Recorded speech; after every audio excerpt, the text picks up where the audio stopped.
کیا ماؤں نے لال جنے تھے؟ کیا دھرتی نے انسان دیکھے تھے؟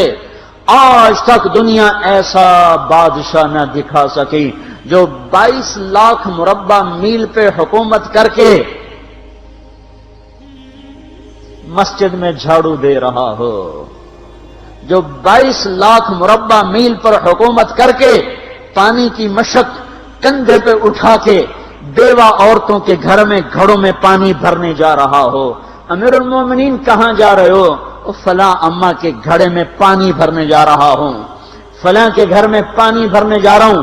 22 لاکھ مربع میل پہ حکومت کر کے دھرتی نے ایسا بادشاہ نہیں دیکھا جو اونٹ چراتا پھر رہا ہو، اور جو بیت المال کا اونٹ گم ہوا، چولے کو باندھا اور دوڑ لگائی، آگے احنف بن قیس ملے، ارے کہاں جا رہے ہو امیر المومنین؟ کہ تو بھی آ جا، بیت المال کا اونٹ گم ہو گیا ہے، مل کے تلاش کریں۔ پتہ نہیں کتنے مسلمانوں کا اس میں حصہ ہے۔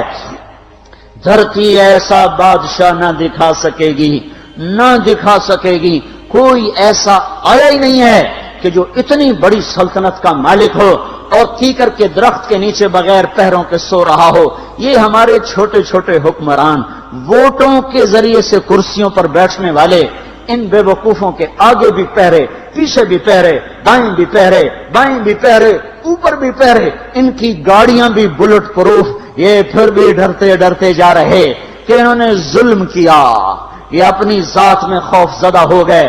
عمر نے اپنے نام کے ساتھ فاروق کا لقب آپ نے کہا عمر فرق بین الحق والباطل، عمر وہ عمر ہے جس نے حق اور باطل میں فرق کر کے دکھا دیا، اس لیے یہ فاروق ہے، اس نے حق اور باطل میں فرق کر کے دکھایا، یہ فاروق ہے۔ حسن بصری فرمایا کرتے تھے اپنی محفلوں کو عمر کے ذکر سے سجاؤ۔ حضرت عائشہ فرمایا کرتی تھیں عمر کے تذکرے کیا کرو، کہ جب عمر کا تذکرہ ہوتا ہے تو عدل کا تذکرہ ہوتا ہے، جب عدل کا تذکرہ ہوتا ہے تو اللہ کا تذکرہ ہوتا ہے۔ کہ ہم عائشہ رضی اللہ تعالیٰ عنہا فرمایا کرتی تھیں اتنے بڑی سلطنت پر حکومت کرنے کے بعد اللہ کی راہ میں جانے والے مجاہدین کے گھر گیا کھڑا ہوا ہے، دروازے پہ دستک دے رہا ہے، بیٹی کوئی بازار سے سودا لینا ہو تو مجھے بتاؤ، تیرے گھر والا تو اللہ کی راہ میں ہے، میں تمہارے گھر کا سودا لے آؤں، کیا کیا چیز چاہیے؟ تم نے اپنے خامند کو خط لکھنا ہوگا، تم تو لکھنا نہیں جانتی، مجھے بتاؤ میں تیرے خامند کو تیری طرف سے خط لکھوں۔ اما تیرا بیٹا اللہ کی راہ میں گیا ہوا ہے، مجھے بتا میں تیرے بیٹے کے نام تیری طرف سے خط لکھوں۔ اتنی بڑی جس کے سامنے قیصر اور کسرا زیر و زبر ہو گئے، کج کلا، وہ زمین میں جا کے تہ خاک میں وہ سارے ہیرے لال جواہر، وہ زمین میں لوٹ پوٹ کرنے والا، کسرا کے تخت کو توڑنے والا اور روم کی طاقت کو توڑنے والا، آل ساسان کی طاقت کو توڑنے والا اور نوشیروان کے خزانے مدینے میں لانے والا اور خسرو پرویز کے خزانے مدینے میں لانے والا اور رومت الکبرا کے خزانے مدینے میں لانے والا خود اپنے کرتے میں 14 پیوند لے کے چل رہا ہے، 14 پیوند کے ساتھ کرتا ہے، مہینے میں 1 دن گوشت کھاتے تھے، وہ روٹی کھاتے تھے کہ عام آدمی حلق کے نیچے نہیں لے جا سکتا تھا۔ ہے سال کی ابتدا اس شخص کی شہادت سے ہوتی ہے جس کو اللہ نے وہ عزت دی۔ آپ نے کہا میرے 2 وزیر آسمان میں، 2 وزیر زمین میں، آسمان پہ جبریل اور میکائیل میرے وزیر ہیں، زمین پر ابو بکر اور عمر میرے وزیر ہیں۔ آپ فرمایا کرتے تھے ابو بکر عمر اگر کسی بات پہ جمع ہو جائیں تو میں ان کے مشورے کے خلاف کبھی نہ کروں گا۔ ابو بکر تیری مثال ابراہیم کی ہے، عمر تیری مثال نوح علیہ السلام کی ہے، ابو بکر تیری مثال عیسیٰ علیہ السلام کی ہے، عمر تیری مثال موسیٰ علیہ السلام کی ہے۔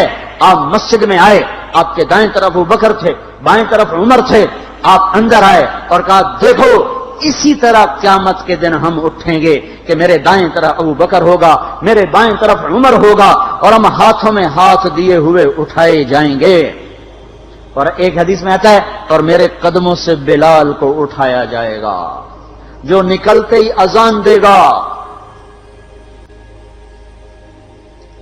جس کے اسلام لانے نے اسلام کو اونچا کیا، جس کے اسلام لانے نے باطل کو پست کیا، جن راہوں سے عمر گزر جائے شیطان وہ راہیں چھوڑ دیتا تھا۔ عرفات کا میدان تھا، 1.25 لاکھ مقدس ہستیاں سامنے ہیں۔ میرے نبی نے فرمایا اس وقت میرا اللہ میرے سب صحابہ پہ فخر کر رہا ہے اور عمر بن خطاب پہ خاص طور پہ فخر کر رہا ہے، خاص طور پہ فخر ہو رہا ہے، عمر بن خطاب پہ خاص طور پہ فخر ہو رہا ہے۔ میرے بعد کوئی نبی ہوتا عمر ہوتا۔ عمر، میں نے رات جنت میں محل دیکھا، ایک اینٹ موتی کی، ایک یاقوت کی، ایک زمرد کی۔ میں نے پوچھا یہ کس کا ہے؟ کہا گیا ایک قریشی کا ہے۔ میں نے کہا میں قریشی ہوں، اتنا خوبصورت محل ہے، میرا ہی ہوگا۔ جب جانے لگا تو فرشتے نے کہا یہ آپ کے غلام عمر بن خطاب کا ہے۔ وہ کیا مبارک لوگ ہیں کہ جنہیں نبی کے گھر میں قبر نصیب ہو، ایک طرف ایک ساتھی، ایک طرف دوسرا ساتھی، جن کو نبی کے دو پہلوؤں میں جگہ ملی ہو۔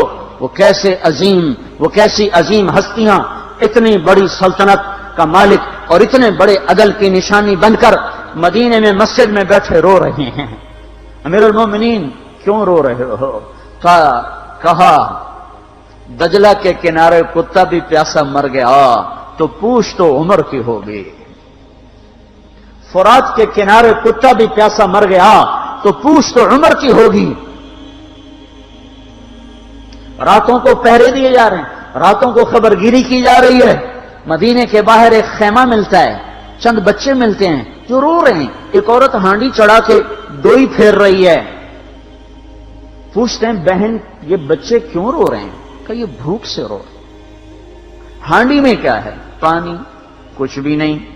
کیوں چڑھایا ہوا ہے؟ بہلانے کے لیے۔ سو جائیں گے روتے روتے، میرا اور عمر کا اللہ کے ہاں فیصلہ ہوگا۔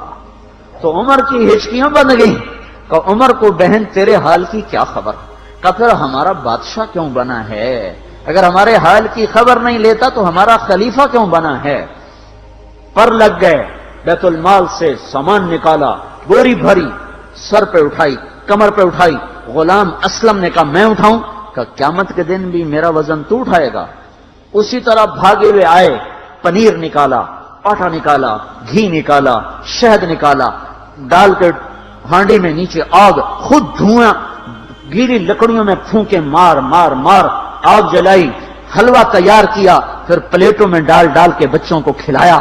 وہ عورت کہنے لگی کاش عمر کی بجائے تو خلیفہ ہوتا۔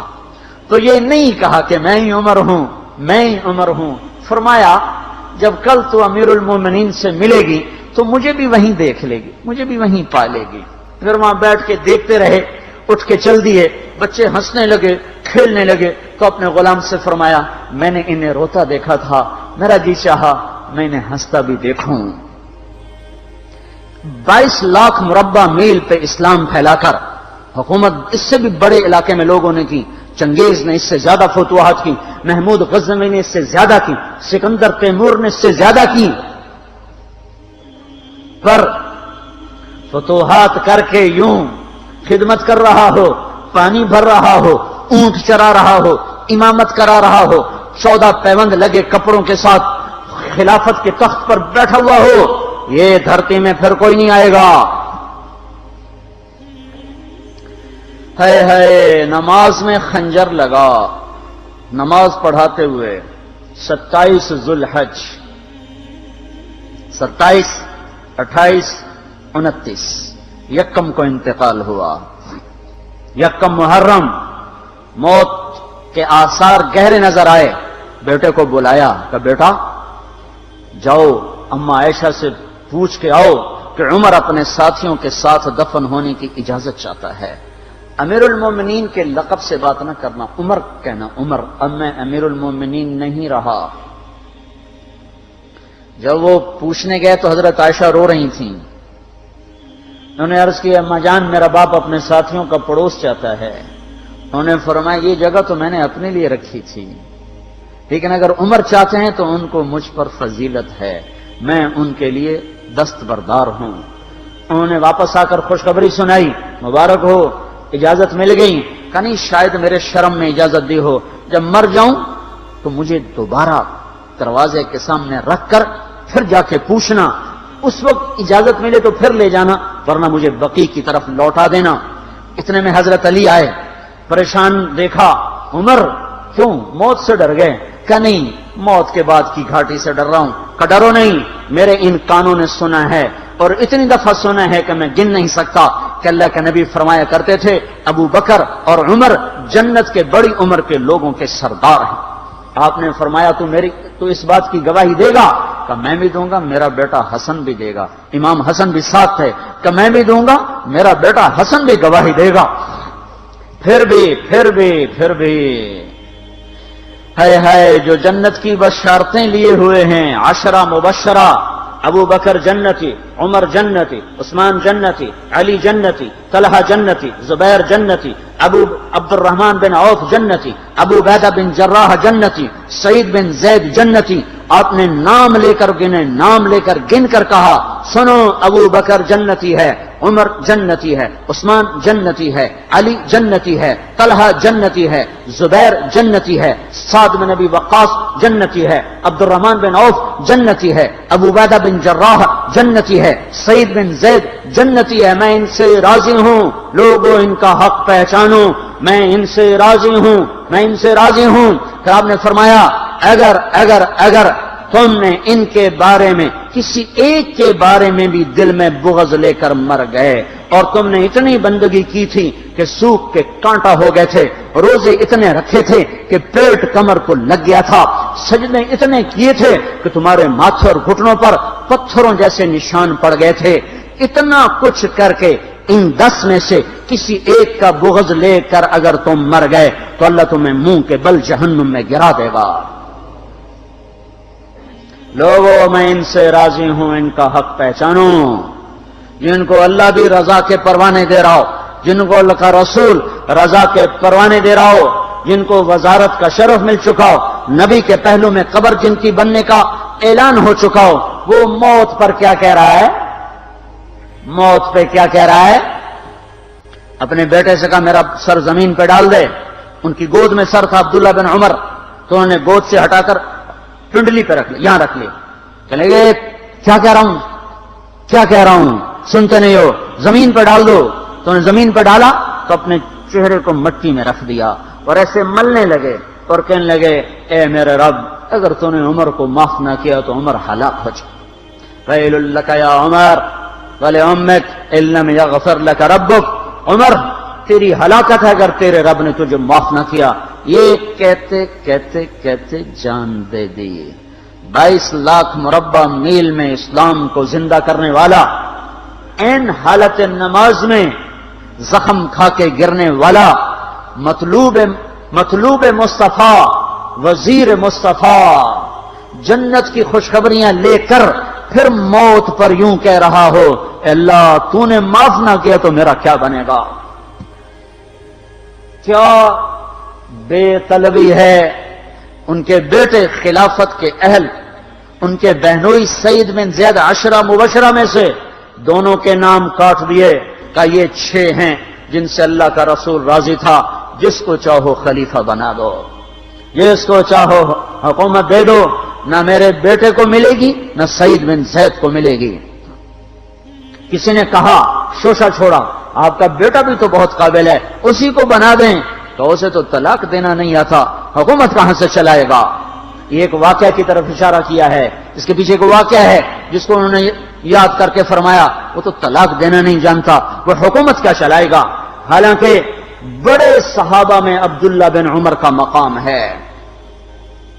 ہے جنازہ صہیب رومی نے پڑھایا، دروازے کے سامنے لا کے رکھ دیا گیا، سب لوگ جنازے کے ساتھ کھڑے ہو گئے، عبداللہ بن عمر اکیلے آگے گئے، دروازے پر دستک دی کہ اما جان میرا باپ عمر بن خطاب دروازے پہ حاضر ہو چکا ہے، اندر آنے کی اجازت چاہتا ہے۔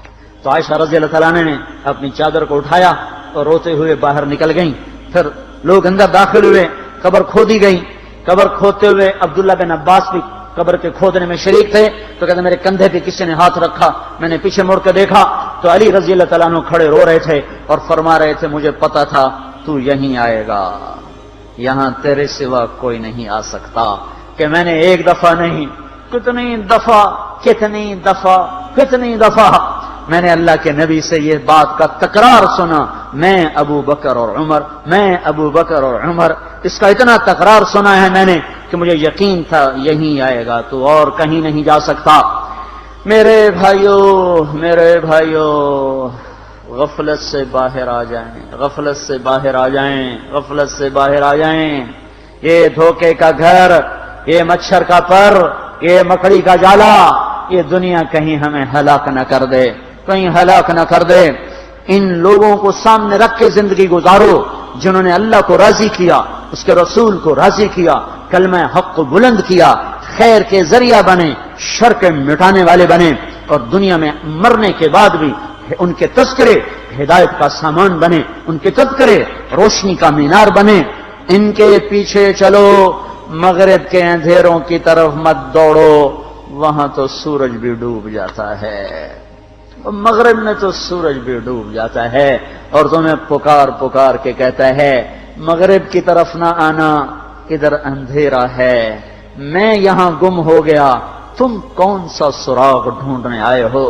دوڑو اللہ اس کے رسول کی پاک زندگی کی طرف، اس کے پاک صحابہ کی زندگی کی طرف، جن کو اللہ نے مرنے سے پہلے جنت ہاتھ میں دے دی، جنت کی بشارت دے دی۔